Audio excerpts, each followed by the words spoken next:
Hello, मैं सूरज आपका स्वागत करता हूँ इस पॉडकास्ट के फर्स्ट एपिसोड में।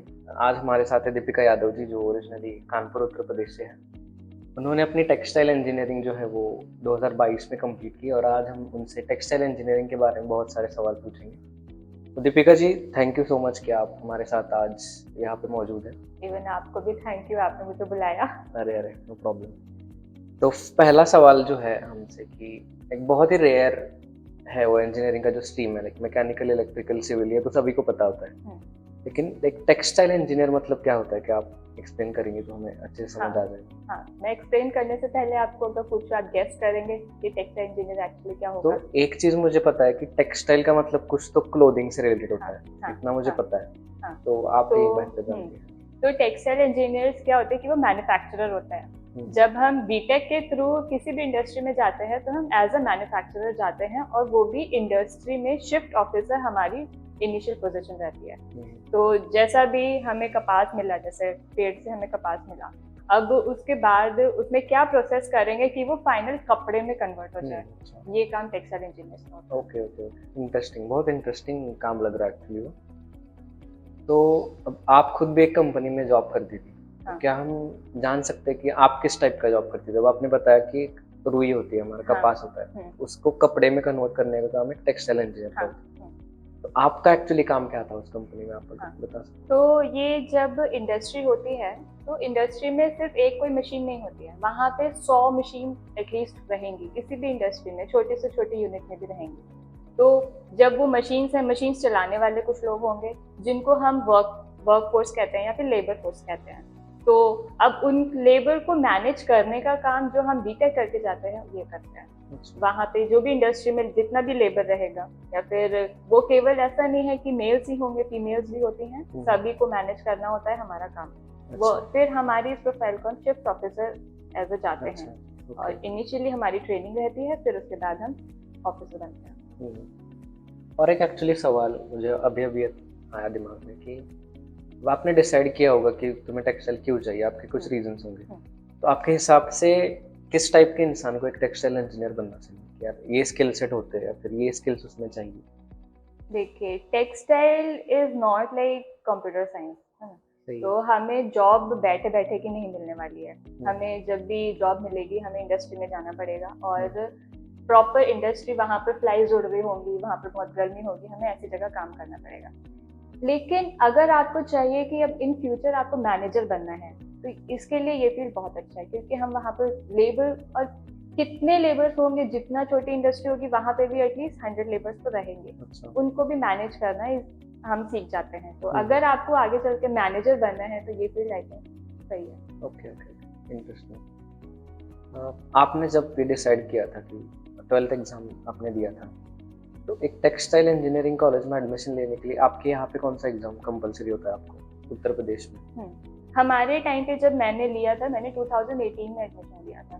तो उस टाइम पे उत्तर प्रदेश एक एग्जाम कराता था, Uttar Pradesh technical university exam, अच्छा। यूपीटीयू जिसको कहते थे। हम्म, मेरा एडमिशन उसके थ्रू हुआ था। वहाँ पे कुछ तो हमें अपनी रैंक सिक्योर करनी पड़ती है, और जो भी डिफरेंट यूनिवर्सिटी के, स्टेट यूनिवर्सिटी के जितने भी कॉलेजेस होते हैं उनमें हमें एडमिशन मिलता है। तो ये अच्छा। ये कॉलेज मेरे घर के पास भी था, तो हम्म, मैंने इसमें एडमिशन लिया। और मेरा शुरू से मुझे ये लगता था कि टेक्सटाइल कैसे कपड़ा बनता है, आई वॉज वेरी क्यूरियस कि हम पहनते तो हैं लेकिन कभी देखा नहीं है कैसे बन के आया। हमने डिजाइनर्स के बारे में बहुत सुना है, लेकिन टेक्सटाइल इंजीनियर्स के बारे में कभी नहीं सुना था। तो मैंने फिर वहाँ पर एडमिशन लिया कि चलो एक्सप्लोर करते हैं। इससे एक्चुअली एक रिलेटेड क्वेश्चन अभी अभी आया दिमाग में कि आपने दो चीजें का मेंशन किया कि एक कपड़ा बनाना और उसको डिजाइन करना। तो ये कपड़े बनाने तक की तो प्रोसेस होती है, एक टेक्सटाइल इंजीनियर करता है पूरी प्रोसेस। हाँ, भले वो किसी से भी बनता हो, हाँ, रुई से बनता हो या फिर सिंथेटिक हो, हाँ, एवरीथिंग। उसके बाद की जो प्रोसेस होती है कि उस कपड़े पे डिजाइन निकालना है, हाँ। फिर उसको अच्छे से एक शेप देना, वो काम कौन करता है एक्चुअली? वो काम जब हम कपड़ा बना रहे होते हैं तभी ये काम हमारे पास आ जाता है कि अच्छा। फाइनल प्रोडक्ट जो भी कस्टमर है उसको क्या चाहिए। हम्म, जैसा किसी टेक्सटाइल डिजाइनर को पता चला कि अभी हमें इस कपड़े में एक पर्टिकुलर डिजाइन चाहिए, अब उस डिजाइन को कपड़े में बनाने के लिए मैन्युफैक्चरिंग के टाइम पर ही करना पड़ेगा। जैसे आपने कभी सुना हो कि जो मैश होते हैं, जैसा कौन सा मैश होता है कि फुटबॉल नेट्स आपने देखा है, हम्म, और आपने जो घर में मॉस्किटो नेट होता है वो देखा है। यस, ये दोनों डिफरेंट होते हैं। इन दोनों के जो भी यूज केसेस होंगे वो डिफरेंट रहेंगे। सही। देखिए हमको जब मैन्युफैक्चरिंग कर रहे होते हैं तभी पता चल जाता है कि हमें एक्चुअली कपड़ा बनाना कैसा है। Okay, okay, okay. सही है, सही तो है। ये फिर डिजाइनर हमको बोलते हैं कि अच्छा हमें इस तरह का कपड़े की रिक्वायरमेंट है तो हम हम्म। ऐसा बनाते हैं। और एक सवाल होता है बहुत सारे बच्चों का कि इंडिया में बेस्ट कॉलेजेस क्या आप बता सकती हो कि टेक्सटाइल इंजीनियरिंग को अगर एडमिशन लेना हो हाँ, तो? इंडिया में बेस्ट कॉलेजेस, मेरा जो कॉलेज था Uttar Pradesh textile technology institute, वो पूरे स्टेट में एक सिंगल कॉलेज था जिसमें ऑल ब्रांचेस टेक्सटाइल की हैं। अच्छा। 4 ब्रांचेस टेक्सटाइल की हैं। हम्म। और इसके अलावा एक है आईसीटी भदोई, अच्छा। और एक है यहाँ पे डीकेटी डीकेटी मुंबई। महाराष्ट्र हाँ, से है डीकेटी शायद। महाराष्ट्र इचलकरंजी में जो है। इचलकरंजी है। और एमएलबीटीआई भिलवाड़ा, ये राजस्थान में है। तो ये कुछ मेन कॉलेजेस हैं जहाँ से बच्चे उठकर जाते हैं और वो इंडस्ट्रीज में हमें मिलते हैं। तो इन सब कॉलेजेस की एग्जाम्स जो होती है, एंट्रेंस एग्जाम्स, वो शायद अलग अलग होती है। हाँ, पहले अलग अलग होती थी, लेकिन अभी क्या कर दिया है कि मेरा भी कॉलेज है जेईई मेंस के थ्रू ही लेता है admission। अच्छा, जेईई मेंस। हाँ, हमारे यहाँ अब स्टेट एग्जाम बंद कर दिया गया है, तो हमारे कॉलेज में जितना भी एडमिशन होते हैं सारे जेईई मेंस के थ्रू होते हैं। और राजस्थान के लिए आई एम नॉट श्योर कि उन्हें कौन सा एग्जाम देना पड़ता है। डीकेटी का भी आई गेस एक उनका अपना एग्जाम रहता है। महाराष्ट्र का हमारा सीईटी एग्जाम होता हाँ, है, अलग सीईटी का, उससे एडमिशन होते हैं शायद। ओके, बहुत अच्छी अच्छी इन्फॉर्मेशन एक्चुअली आपसे मिल रही है। और एक बहुत सारे लोगों का एक कंसर्न होता है कि यार सरकारी नौकरी चाहिए, हमें गवर्नमेंट जॉब चाहिए। तो एक कोई ऐसा अपॉर्चुनिटी है क्या कि यार टेक्सटाइल इंजीनियर तो मैं बन गया, लेकिन मुझे एक सरकारी नौकरी चाहिए उसमें, तो ऐसे कुछ अपॉर्चुनिटीज आपको पता है? हाँ, सरकारी नौकरी का क्या है कि आपने टेक्सटाइल मिनिस्ट्री के बारे में सुना है? यस। तो टेक्सटाइल मिनिस्ट्री में ढेरों टेक्सटाइल की ही तरह तरह की फर्म्स हैं। जैसे टेक्सटाइल कमेटी है, मैंने एक टाइम पर टेक्सटाइल कमेटी की लैब में भी काम किया था। उनका क्या है कि ऑल ओवर इंडिया 19 लैब्स हैं, तो वहाँ पर हम लोग की रिक्रूटमेंट होती है। और उसके अलावा सिल्क बोर्ड है, वूल बोर्ड है, यहाँ पर हम लोग एज अ टेक्सटाइल इंजीनियर जाते हैं। ये गवर्नमेंट जॉब होती है हमारी। ओह अच्छा। थ्रू गेट, मतलब गेट इज कंपलसरी कि हमें गेट लेना पड़ता है, लेकिन अगर आप कॉन्ट्रैक्ट बेसिस पर जा रहे हो तो आपके लिए गेट कंपलसरी नहीं होता है। डायरेक्ट इंटरव्यू में वो आपको ले लेते हैं। जस्ट एक ऑडियंस की क्लैरिटी के लिए मैं बता रहा हूँ कि गेट एग्जाम जो होती है हम बीटेक के बाद देते हैं। बीटेक मतलब बैचलर्स की डिग्री होती है एक इंजीनियरिंग की। उसके बाद अगर आपको मास्टर्स के लिए जाना है या फिर गवर्नमेंट जॉब के लिए अप्लाई करना है तो गेट नाम की एग्जाम होती है, graduate aptitude test for engineers. उसी एग्जाम की दीपिका जी बात कर रही थी अभी। तो मतलब गवर्नमेंट में भी यहाँ पे अपॉर्चुनिटीज है, ऐसा हम कह सकते हैं। Very nice. तो अब बहुत ही इंपॉर्टेंट क्वेश्चन होता है कि सैलरी जो होती है हमारी, सबसे सबसे मेन बात है वो कि इसमें पैसा कितना मिलता है। क्या आप बता सकते हैं कि एवरेज सैलरी जो होती है कितनी होती है इंजीनियर? हाँ, देखिए एवरेज सैलरी तो मैं कहूँगी कि हमारी सैलरी ज़्यादा नहीं होती है। 3.5 LPA is average. Okay, 3-3.5 lakh एक हाँ, साल के आपको मिलते हाँ, हैं। हाँ। लेकिन क्या होता है कि अगर जैसा आपने कभी ट्राइडेंट के बारे में सुना है? ट्राइडेंट एक टेक्सटाइल के लिए बहुत ही अच्छी कंपनी मानी जाती है। अच्छा। जहाँ पर हाईएस्ट पैकेज देती है 15 LPA अराउंड। अच्छा। फिर उसके बाद रिलायंस का नाम आपने सुना होगा। रिलायंस रिलायंस के कपड़े भी आते हैं, तो रिलायंस में भी फिर जॉब लगती है। तो वहाँ पर मेरे टाइम पर 6 LPA उनको मिला था। And in hand I guess 50,000 उनके हाथ में आता था पर 50,000 पर मंथ। ओके, और ये सारे आई गेस प्राइवेट सेक्टर में? हाँ, ये सारे प्राइवेट सेक्टर्स है। गवर्नमेंट के लिए तो फिर गवर्नमेंट का अलग ही उनका पेरोल रहता है। मैं ये प्राइवेट की बात कर रही थी। अच्छा। और फिर उसके बाद आती है वर्धमान और वेल्सपन और RSWM। इतने ढेरों कंपनियां, इतनी सारी कंपनियां हैं। फिर लेकिन एवरेज सैलरी आपको 3.5 भी मिलेगी अगर आप थोड़े से भी अच्छे से पढ़ाई कर लेते हैं, तो अच्छा पैकेज मिल सकता है। Okay, interesting. और ये हो गई बैचलर्स वाली बात, लेकिन आप बोल रही थी बीटेक के बाद अगर कोई जॉब करना चाह रहा है तो उसको इतनी सैलरी मिलती है। तो जो मास्टर्स वाले लोग होते हैं, फॉर एग्जाम्पल कि बीटेक इन कंप्यूटर साइंस एक होता है और एमटेक इन कंप्यूटर साइंस ऐसे भी होता है।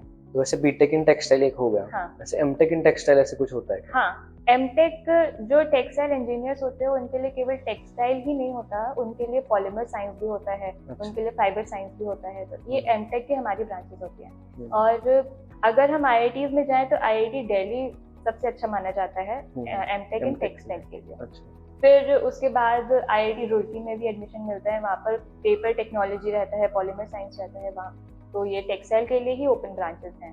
ये कुछ ऐसा आईडीपी नहीं है, मतलब इंटरडिसिप्लिनरी प्रोग्राम्स नहीं है, टेक्सटाइल के ही अपने प्रोग्राम। अच्छा। यहाँ पर एडमिशन हमको इजीली मिल जाता है अगर हम गेट के एग्जाम दिए हैं। ओके।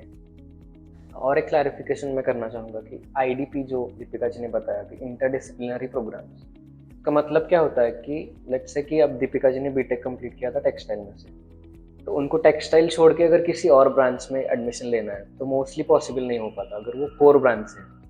लेकिन आईडीपी मतलब इंटरडिसिप्लिनरी प्रोग्राम जो होते हैं वो इनको अलाउ कर पाते हैं। फॉर एग्जांपल इन्होंने लेट्स से कि टेक्सटाइल से किया है लेकिन इनको अब एजुकेशन में जाना है, तो एमटेक इन एजुकेशन कर सकती है क्योंकि एजुकेशन जो है वो इंटरडिसिप्लिनरी प्रोग्राम है। तो जी हाँ, क्लैरिफिकेशन हो गया हमारा इंटरडिसिप्लिनरी प्रोग्राम के बारे में। तो मतलब मास्टर्स के लिए भी अपॉर्चुनिटी वैसे इंडिया में बहुत सारी है। हाँ, बहुत सही। और अगर फॉरेन की बात करें कि हम्म। किसी को होता है शौक कि मुझे फॉरेन में जाके एमएस करना है, हाँ। उसके लिए कुछ प्रोविजंस है क्या? हाँ, उसके लिए प्रोविजन ये है कि कुछ यूनिवर्सिटीज हैं फॉरेन में, जैसे north Carolina state USA university है में? यूएस में। तो वहाँ पर क्या करते हैं कि उनका टेक्सटाइल का अपना एक डिपार्टमेंट है, अच्छा। लेकिन वो इंडस्ट्री में आपको एडमिशन नहीं, मतलब इंडस्ट्री के लिए आपको प्रिपेयर नहीं करेंगे, वो आपको मर्चेंडाइजिंग या फिर ऐसी फर्म्स के लिए प्रिपेयर करेंगे जहाँ पर मार्केटिंग जैसा कुछ काम रहेगा। क्योंकि फॉरेन में वो लोग इंडस्ट्री इतना ज़्यादा नहीं लगाते हैं अपने यहाँ पर, पोल्यूशन, ऑब्वियसली पोल्यूशन बहुत होता है, तो इंडस्ट्रीज मोस्टली हमारी कंट्री में या बांग्लादेश में, और टेक्सटाइल का हब तो बांग्लादेश माना ही जाता है, तो ये इन्हीं कंट्रीज में इंडस्ट्रीज मिलेंगी। पर यूएस में भी हमारे पास अपॉर्चुनिटीज रहती हैं। और एक द नॉन वोवन इंस्टीट्यूट, तो नॉन वोवन इज टेक्सटाइल, तो वहाँ पर वो केवल टेक्सटाइल के लिए ही इंस्टीट्यूट है और वो यूएस में है, वहाँ पे भी हमें एडमिशन मिल सकता है।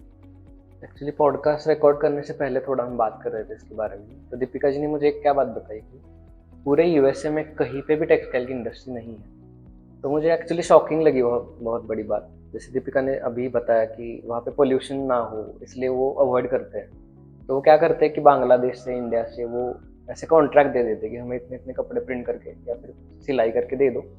वहाँ पे जाके वो कपड़ों पे ब्रांड्स के स्टैम्प्स लगते हैं। फॉर एग्जांपल शायद कैल्विन क्लाइन यूएस का ही ब्रांड है, वहाँ पे वो स्टैम्प्स लग के फिर पूरे मार्केट में वो कपड़े जाते हैं और हम बहुत सारी महंगी महंगी प्राइस पे खरीदते हैं। तो इंटरेस्टिंग लगा मुझे वो एक्चुअली। तो बहुत सारी चीज़ें आपसे आज सीखने के लिए मिली दीपिका जी।